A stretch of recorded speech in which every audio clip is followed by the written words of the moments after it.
Assalamualaikum warahmatullahi wabarakatuh. Halo teman-teman semua, kembali lagi dengan saya Tevi Anggreni di Bincang Sukses. Kali ini kita akan membahas mengenal prinsip dan elemen desain grafis. Tentunya saya tidak akan membahas ini sendirian, saya ditemani narasumber yakni Teh Ulfa Meisaroh Mutmainnah. Yuk kita kenalan dulu sama Teh Ulfa. Halo, Assalamualaikum Teh Ulfa. Waalaikumsalam. Iya, halo Teh Via. Halo juga teman-teman. Duh, merasa sangat apa ya? Kayak nggak nyangka bisa diundang ke sini gitu buat ngobrol-ngobrol. Yaps, betul Teh Ulfa. Hari ini kita bakal bincang-bincang aja, sharing-sharing aja mengenai apa sih desain grafis, prinsip dan elemen desain grafis itu seperti apa gitu Teh Ulfa.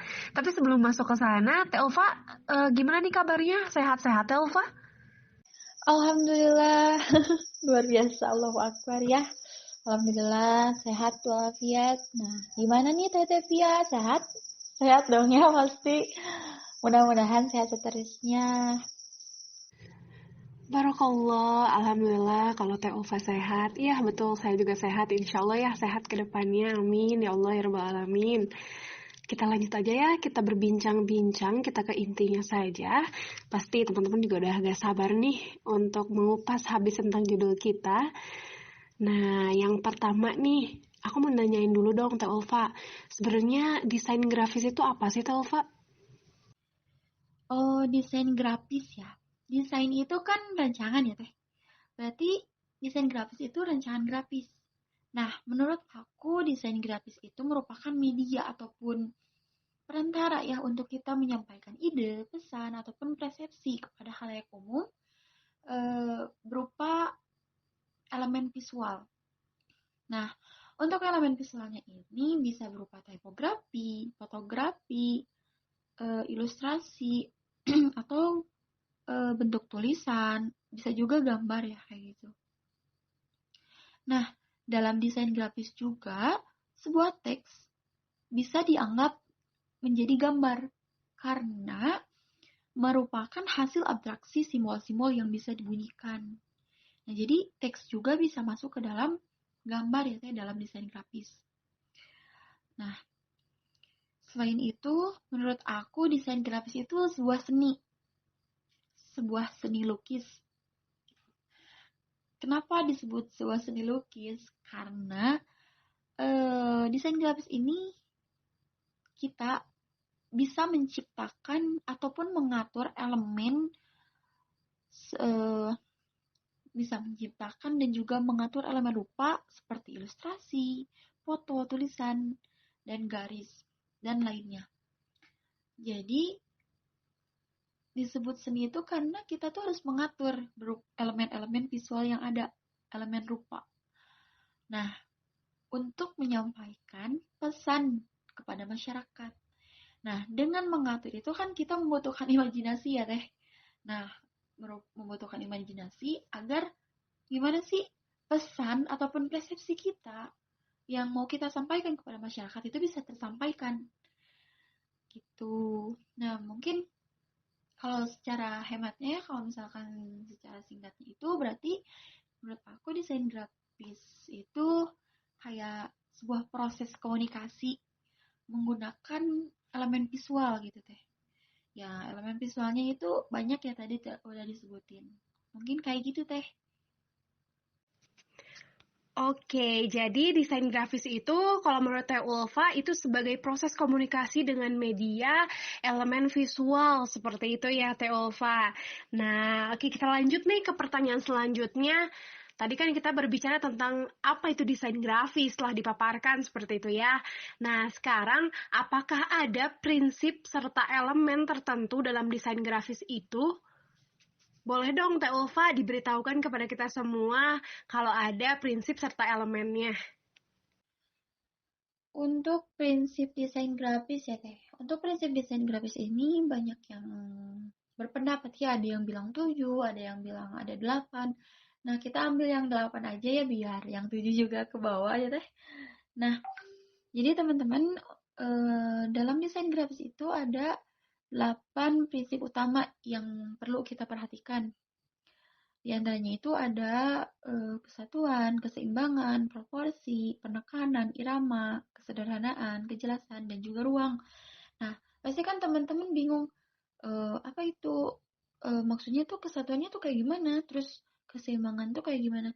Nah, jadi kesatuan itu kayak keselarasan semua unsur desain yang kita masukkan. Itu tuh kita harus memperhatikan biar desain gitu itu lebih padu dan juga menghasilkan tema yang sangat kuat. Kita ambil contoh aja ya biar paham. Nih, misal kita mau bikin desain mengenai kemerdekaan nih yang deket-deket. Otomatis kan tone yang kita pakai warna putih dan merah gitu ya, warna dasarnya. Nah, untuk warna, kalau misalkan ada teksnya nih, nah untuk warna teksnya itu, ataupun ada elemen-elemen berupa garis, ataupun yang lainnya, teman-teman harus menyesuaikan warnanya, biar nggak nabrak, menyesuaikan dengan color palette yang cocok dengan putih ataupun merah gitu.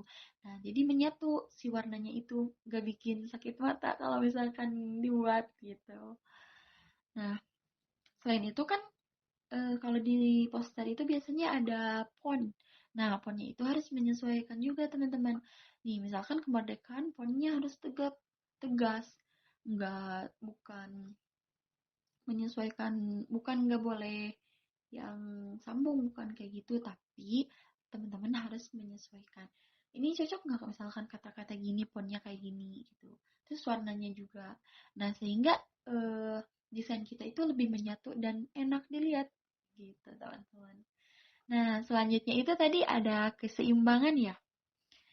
Keseimbangan itu penting buat diperhatikan karena kita tuh harus memperhatikan masing-masing komposisi dari elemen yang kita masukkan gitu. Jangan ngasal ya teman-teman. Kita juga harus melihat proporsi dan menyesuaikan. Asik. Biar lebih apa ya, biar lebih estetik dan juga komunikatif. Nah, kalau misalkan udah estetik, komunikatif, menyatu, pasti kan orang itu lebih tertarik ya buat lihat, sehingga pesan yang mau kita sampaikan bisa tersampaikan. Nah, perlu diingat juga ada dua pendekatan ya dalam prinsip keseimbangan desain grafis itu. Ada keseimbangan simetris, asimetris, sederajat, dan radial. Nah, jangan merasa cukup teman-teman. Kan baru dua nih. Buat apa tadi tuh? Prinsip ya. Baru dua. Kita juga harus memperhatikan proporsi. Yang tadi udah disebutin ya, proporsi. Secara matematis, proporsi itu merupakan perbandingan antara bagian yang satu dengan bagian yang lain. Nah, dalam desain grafis, proporsi digunakan buat ini ya, buat skala, buat kita membandingkan tiap-tiap unsur. Jadi kan tadi udah disebutin menyesuaikan proporsinya dalam unsur-unsur yang kita masukkan ke dalam desain. Kita ambil contoh aja nih. Kita tuh mau bikin desain poster film. Yang deket-deket aja ya, balik lagi ke yang tadi. Apa? Kemerdekaan. Kita tuh mau bikin desain poster kemerdekaan. Nah, maka dari itu kita tuh harus menyesuaikan proporsi bagian mana sih yang mau kita bikin lebih menonjol agar audiens itu lebih tertarik. Oh, langsung bisa memastikan nih. Oh, ini poster film tentang kemerdekaan. Seperti misalkan kita ambil dari bagian judulnya nih. Nah, bagian judulnya kita buat lebih tegap, tegas, dan juga warnanya itu lebih mencolok. Mungkin bisa ambil merah, ataupun kalau misalkan dasarnya merah, kita bisa ambil putihnya. Nah, jadi porsi kedua unsur tersebut tentunya akan lebih besar dibandingkan yang lain. Kalau misalkan kemerdekaan kan otomatis yang lebih diambilnya itu merah putih ya. Sehingga kita bisa langsung, kita ataupun audiens bisa langsung apa sih, menyimpulkan, oh ini poster film mengenai kemerdekaan. Nah, kayak gitu teman-teman. Selanjutnya itu ada penekanan. Nah, maksudnya penekanan di sini itu kayak cara cara kita untuk menentukan bagian mana sih yang mau dijadiin prioritas dalam desain kita. Sehingga orang tuh nggak salah fokus. Misalkan kita tuh mau memasukkan tadi ya kemerdekaan. Ini misalnya kemerdekaan. Kita tuh menonjolkan bagian mana yang bisa langsung membuat orang, oh ini tentang ini. Jangan sampai salah.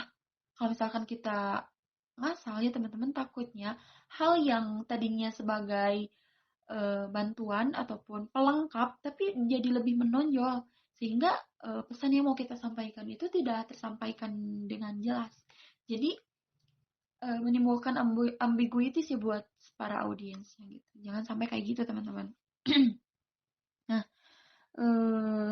terus unsur-unsur yang menjadi prioritas di bagian ini tuh harus memiliki proporsi yang lebih besar ya tadi disebutin. Nah, untuk jenis penekanan itu ada 3. Ada 3 dalam desain grafis itu ada 3 penekanan. Yang pertama itu ada penekanan hierarki. Nah, penekanan hierarki ini ditentukan berdasarkan urutan ataupun susunan. Misalkan kita ngurut nih, masukinnya mau apa dulu nih? Mau judul dulu, mau elemen dulu, gitu. Nah, terus selanjutnya ada skala dan proporsi. Nah, skala dan proporsi ini tujuannya itu untuk menonjolkan informasi utama dengan ukuran font yang lebih besar atau memakan space desain yang lebih banyak. Nah, tadi kalau kita misalkan mau ngasih judul nih, otomatis judul lebih besar gitu ya. Kita tuh harus menonjolkan, oh para audiens tuh bisa langsung menyimpulkan, oh ini judulnya ini gitu. Karena si judulnya itu dibuat lebih besar dan memakan space lebih banyak dibandingkan kata-kata bantuan yang lainnya gitu teman-teman. Nah, selain itu juga kita memerlukan kontras. Kontras itu kayak kita tuh harus menempatkan 2 unsur desain yang saling bertentangan satu dengan yang lainnya dalam frame desain. Kayak tadi putih sama merah gitu. Selanjutnya, yang nomor berapa nih? Yang nomor 5 ya teman-teman. Nomor 5 itu ada irama. Irama dalam desain grafis itu kayak pengulangan ataupun variasi pada unsur-unsur desain.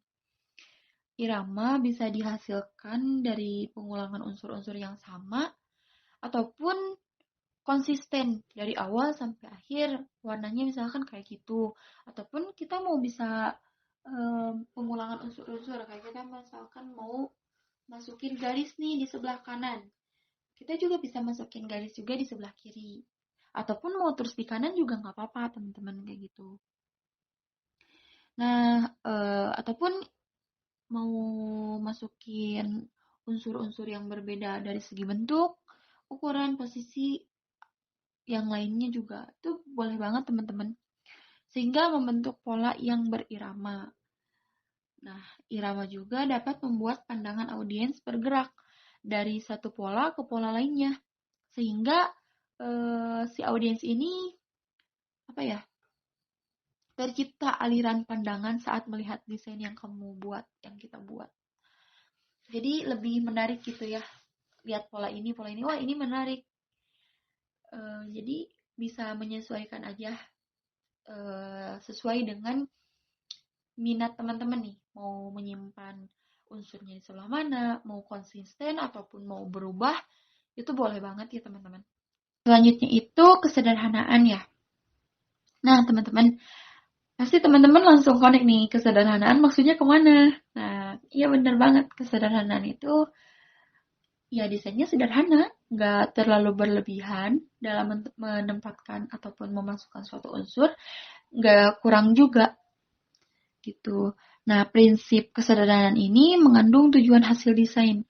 Jadi, si desainnya itu karena sederhana, tidak berlebihan dan juga tidak kurang ya, bisa membuat audiens menarik, tertarik gitu ya buat lihat desain kita, juga pesan yang mau kita sampaikan bisa tersampaikan secara baik gitu teman-teman.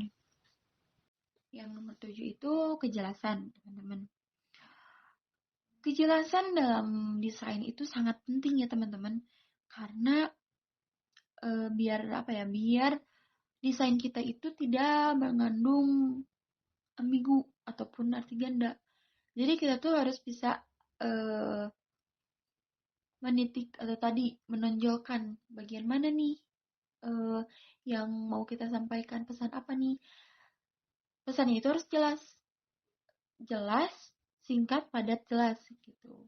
Jangan sampai mengandung arti ganda ataupun ambigu. Nantinya tuh pesan yang disampaikan sama kita nggak tersampaikan kepada audiens karena nggak jelas. Ya begitu teman-teman. Yang terakhir nih, ruang. Eh, Maksudnya ruang di sini itu kayak spasi ya, space. Jarak antara elemen, background ataupun teks itu ada gitu. Jangan sampai dempet-dempetan ya teman-teman. Jadi nanti si audiensnya bingung. Ini tuh mau lihat apa? Soalnya kan dempet-dempetan, jadi nggak jelas. Nah gitu. Jadi ruang itu eh, jarak ya, jarak antara unsur, objek, dan teks. Begitu teman-teman. Desain grafis itu ada 8. Prinsipnya itu ada 8 ya. Ada yang bilang 7 juga, tapi karena kita tadi ngebahas yang 8, jadi kita simpulin. Tadi itu ada kesatuan, ada keseimbangan, proporsi, penekanan, irama, kesederhanaan, kejelasan, dan juga eh, ruang gitu teman-teman. Nah tadi tuh selain prinsip ya tetap ya, tadi tuh juga ada unsur-unsur desain grafis. Nah unsur-unsur desain grafis itu banyak banget. Ada macamnya itu untuk unsur-unsurnya itu banyak ya. Nah, untuk macamnya itu ada 9. Unsur desain grafis itu ada 9 macam. Di antaranya itu berupa titik, garis, bidang, ilustrasi, tipografi, warna, gelap terang, tekstur, dan juga ruang. Nah, gitu ya, teman-teman. Oke, Teh, kita lanjut nih.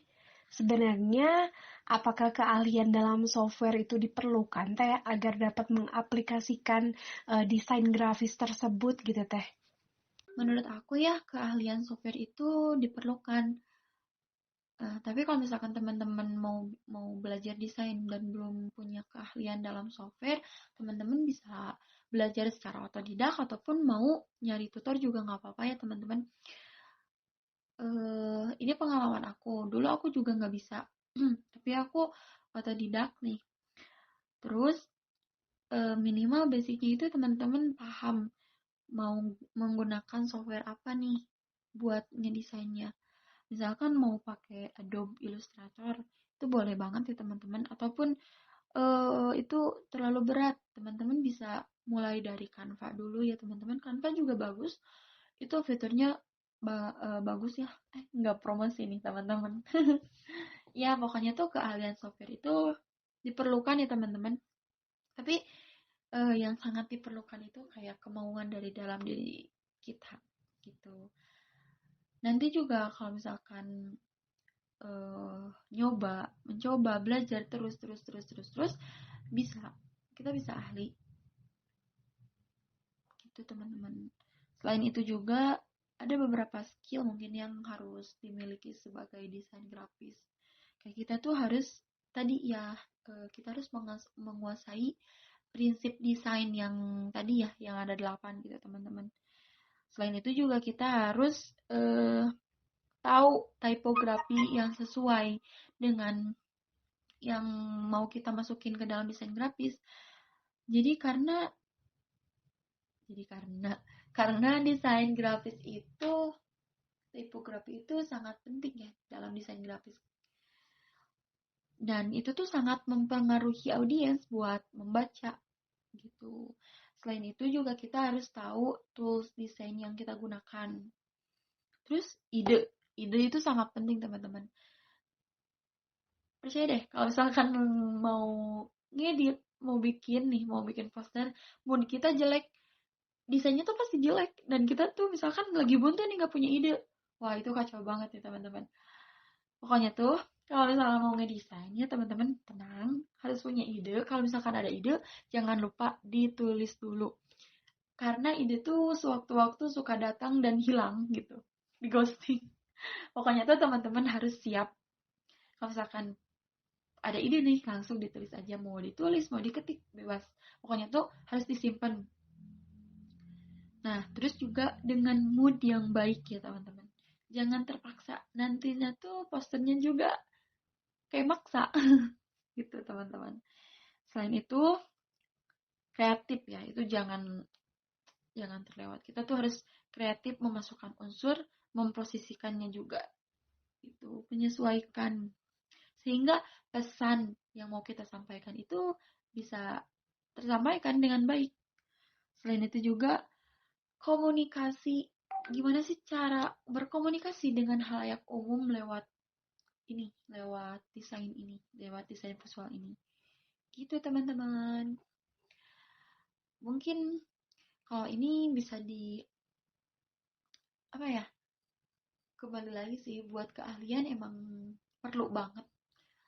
Tapi kalau misalkan teman-teman mau ngedesain tapi nggak punya keahlian, teman-teman bisa belajar dulu. Karena bayi juga nggak bisa apa-apa, pas gede bisa ngapa-ngapain, bisa berjalan kan. Nah, begitupun juga kita. Wah, ini berasa jadi podcast motivator ya, Teh. Bercanda, Teh. Ya, jadi begitu, Teh Tevia. Oke, siap Teh Ulfa. Jadi sebenarnya perlu ya keahlian software itu tadi seperti yang Teh Ulfa bicarakan. Tapi itu nggak masalah ketika kita mau mulai desain grafis, tapi kita nggak bisa tuh, nggak memiliki keahlian software itu nggak masalah karena yang terpenting dari kita akan mulai sesuatu itu adanya sebuah kemauan gitu ya dalam diri kita. Ketika mau dan mau belajar gitu, insya Allah nanti juga kedepannya bisa ya Teh Ulfa. Tadi juga Teh Ulfa itu belajar otodidak ya, Masya Allah luar biasa sekali. Sip, kita lanjut nih ya Teh Ulfa. Tadi kan harus ada ya keahlian software itu. Di antaranya tadi ada Teh Ulfa bahas-bahas Canva tuh. Nah, yang software yang paling bagus tuh untuk pemula selain Canva yang tadi Teh Ulfa bicarakan tuh software apa sih? Ada nggak yang lain yang cocok banget untuk pemula seperti itu Teh Ulfa? Nah, iya bener banget, Teh. Nah, untuk rekomendasi software yang bisa digunakan untuk pemula, aku ngerekomendasiin tadi ya Canva. Nah, selain Canva itu ada juga Figma. Selain Figma, ada juga Adobe ya teman-teman. Atau bisa juga pakai Corel. Tapi itu bisa disesuaikan juga sama eh, minat teman-teman ya. Misalkan aku lebih cocok di Corel nih atau aku lebih cocok di Canva nih, boleh aja gitu teman-teman. Kalau misalkan udah terkuasai dan mau nyoba software-software lainnya itu boleh banget. Boleh banget karena menunjukkan berarti ada perkembangan ya dari teman-temannya sehingga bisa eh nyoba software-software lainnya gitu teman-teman. Mungkin kayak gitu teh untuk softwarenya. Teman-teman juga bisa nyari software-software lainnya di Google ya. Misalkan software untuk pemula itu ada apa aja, boleh dicoba-coba. Berarti selain Canva, tadi software yang bisa digunakan untuk para desain grafis pemula itu bisa Adobe atau Corel ya, Teh Ulfa. Itu bisa disesuaikan dengan minatnya masing-masing seperti itu. Lanjutnya ya, Teh Ulfa.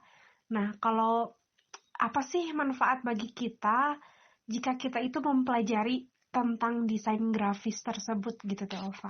Boleh dong dipaparkan manfaatnya tuh apa sih gitu? Nah iya bener banget ya kalau misalkan buat pemula sih aku recommended banget Canva ya.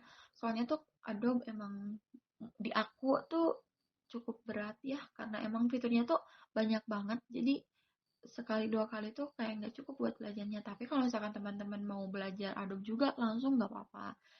Nah, tapi kalau eh, yang fiturnya komplit tapi sederhana, aku saran di Canva gitu. Nah, terus keuntungan dari belajar desain grafis ini, menurut aku pribadi ya, selain emang senang gitu ya, kayak misalkan jadi nih poster buatan aku, kayak aku seneng. Nah, itu kan bisa jadi apa ya, kayak kebanggaan tersendiri. Nah, selain itu juga melatih buat selalu berpikir kreatif gitu kan.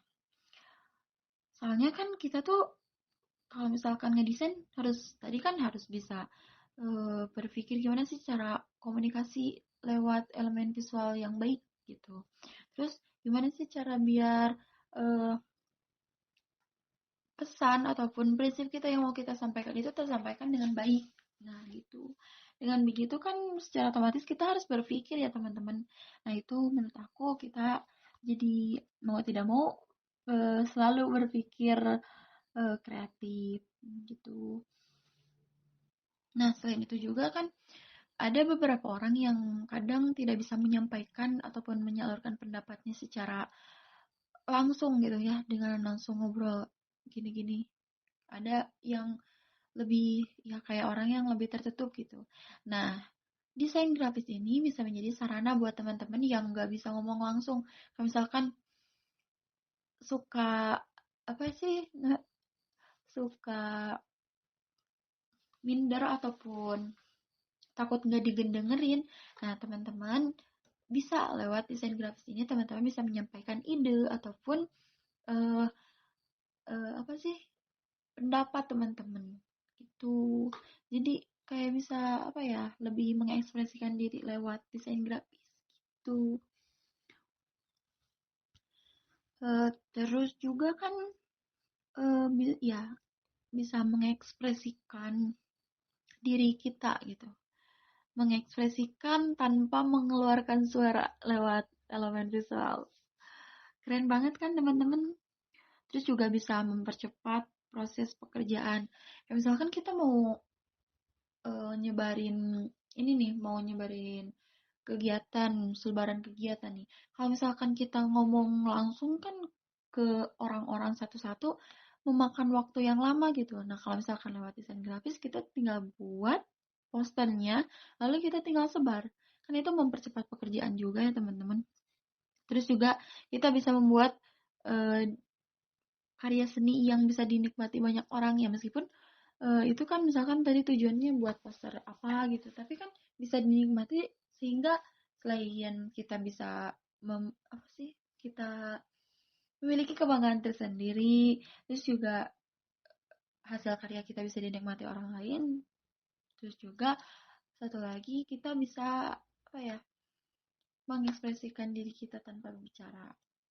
Selain itu juga teman-teman kan tadi eh, bisa menyampaikan persepsi, ide, ataupun pesan kepada orang kayak gitu. Oke, jadi banyak banget ya Teh Ulfa manfaat ketika kita mempelajari desain grafis itu seperti yang tadi Teh Ulfa katakan gitu ya, manfaat-manfaatnya. Nah, kita lanjut nih.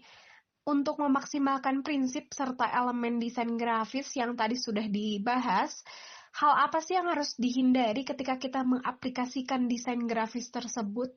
Nah, untuk memaksimalkan desain grafis yang kita buat, ya teman-teman, kita tuh harus menghindari beberapa eh, hal. Seperti yang pertama itu kayak melupakan lisensi hak cipta. Nah, karena hak cipta itu sangat penting ya teman-teman kalau misalkan dalam sebuah foto. Misalkan nih teman-teman mau bikin poster, terus ngambil fotonya itu dari Google. Nah, itu perlu diperhatikan ya teman-teman, takutnya itu ada hak ciptanya. Karena kalau misalkan kita mengelanggar lisensi hak cipta, kita bisa dapat denda gitu. Nah, terus juga kita juga harus menghindari tidak berkonsep dalam mengedit. Dalam membuat desain grafis itu kita harus tidak pada tempatnya. Desain yang bagus itu belum tentu baik, teman-teman. Tapi desain yang baik pasti bagus gitu. Nah, teman-teman buat aja desain yang baik. Jadi bukan membandingkan estetika. Estetika penting, tapi kita juga harus mendesain dengan baik, teman-teman, karena harus disesuaikan dengan kebutuhan nih, gitu. Soalnya kan percuma nih kalau misalkan teman-teman bikin desain keren, bagus, tapi tidak sesuai dengan tempatnya, tidak sesuai dengan apa yang dibutuhkan. Sangat disayangkan jika kita udah capek-capek desain, tapi hal yang mau kita sampaikan itu tidak tersampaikan dengan baik kepada audiens gitu. Nah, selain itu juga kita tidak berani bereksplorasi ya teman-teman. Soalnya tuh gini, eksplorasi itu sangat penting ketika membuat desain, teman-teman. Semakin dalam kita melakukan eksplorasi, maka kita juga lebih banyak opsi dan pengalaman buat ngedit gitu, buat ngedesain. Jadi kita tuh harus berani mencoba dalam menyusun ulang ataupun mengubah layout, mengubah warna. Kayak misalkan kita biasanya sering pakai warna hitam atau warna coklat. Nah, perlu memberanikan diri nih buat menyusun ulang kayak ngerubah ukuran font, ngeganti warna gitu. Biar kita semakin banyak pengalaman ketika kita mengeksplorasi kita juga semakin banyak pengalaman. Jadi kita nggak monoton dalam ngedesain gitu teman-teman. Oh iya, selain itu juga kita tuh harus membuat alternatif. Telah disinggung ya di poin sebelumnya tadi dikatakan kalau misalkan kita tidak melakukan eksplorasi, kita tuh harus bisa membuat alternatif desain gitu. Kayak coba buat beberapa eksplorasi di workspace yang baru sehingga kita memiliki banyak pilihan alternatif desain yang dapat dipilih. Nah, misalkan kan kita tadi kan bikin alternatif ataupun dengan bikin alternatif lain dengan cara eksplorasi. Kita bikin di space yang kosong, kita nyoba sehingga kita pas mau bikin desain itu kita punya pilihan, kita punya basic. Jangan egois. Pokoknya tuh kalau kita ngedesain, kita tuh jangan egois. Ini tuh kesalahan yang benar-benar harus dihindari ya teman-teman. Karena hal yang harus selalu teringat adalah desain itu sebuah seni. Sebuah seni terapan, bukan seni murni. Yang dimana maksudnya itu adalah desain yang merupakan sebuah hal yang harus dipikirkan nilai guna dan tujuannya. Gitu. Jangan sampai ya teman-teman, kita tuh suka warna merah. Jadi semua desain kita dibikin warna merah, nggak bisa kayak gitu teman-teman. Kita tuh harus memikirkan konsep dan tujuan desain kita itu untuk apa. Jadi harus menyesuaikan. Jangan karena kita suka, kita pakai terus aja warna itu. Gimana kalau misalkan kita emang dibutuhkannya itu warna hijau. Nah gitu, jadi sebagai seorang desainer, kita nggak boleh egois teman-teman, gitu. Nah mungkin teman-teman kalau misalkan udah nyoba ngedesain, nanti teman-teman juga bisa tahu hal apa aja sih yang harus dihindari ketika kita ngedesain. Begitu teman-teman. Nah, jadi itu ya tadi hal-hal yang harus kita hindari ketika kita mengaplikasikan desain grafis gitu. Next, yang terakhir nih, Teh Ulfa, satu lagi saya mau bertanya, bagaimana sih jika desain grafis ini dikaitkan dengan strategi marketing dalam berbisnis? Contohnya tuh dalam hal promosi gitu. Nah, kaitannya tuh seperti apa gitu? Kayak gimana kalau dikaitkan antara desain grafis dan juga strategi marketing? Nah kalau ini aku sangat benar-benar recommended.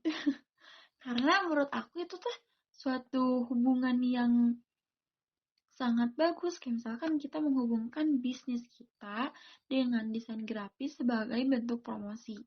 Nah, kalau misalkan seperti tadi yang udah dikatakan ya, kalau misalkan kita nawarin produk kita ke orang-orang, kan itu memakan waktu dan juga capek juga. Bahkan kalau misalkan kalau misalkan kita nawarinnya cuma pakai obrolan, kita bukan nggak mungkin ya, eh, sangat sedikit kemungkinan kalau misalkan kita menjangkau orang-orang yang nggak kita kenal. Sedangkan jika menggunakan desain grafis, bisa saja kan kita mengupload desain kita di eh, Instagram. Itu kan bisa menjangkau orang-orang luar yang nggak kita kenal ya teman-teman. Nah gitu.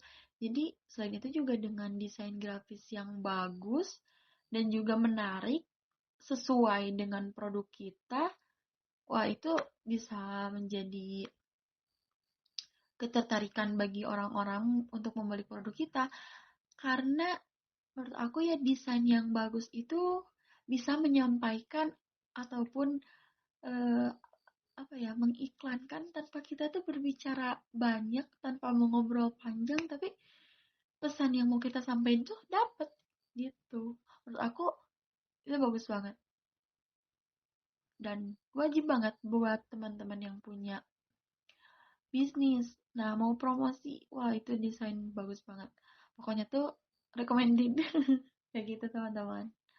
Oke, nggak kerasa kita tadi udah ngobrol banyak hal tentang desain grafis bersama Teh Ulfa, mulai dari prinsip, elemen, terus software apa sih yang harus kita kuasai ketika kita mau membuat desain grafis, dan banyak tadi tips and trick dari Teh Ulfa yang telah disampaikan. Nah, mungkin yang terakhir nih, boleh dong ada closing statement dari Teh Ulfa. Aduh, nggak kerasa ya teh udah closing statement aja. Saking asik nih ngobrol. Ya, jadi dari aku sih kalau misalkan teman-teman mau nyoba ataupun emang sekarang lagi merintis kayak lagi belajar gitu. Semangat terus ya teman-teman. Kalau misalkan jangan sampai minder, nggak bisa, sulit. Nggak ada yang sukar di dunia ini. Jika teman-teman mau berusaha. Nah kalau misalkan sekarang baru tertarik nih buat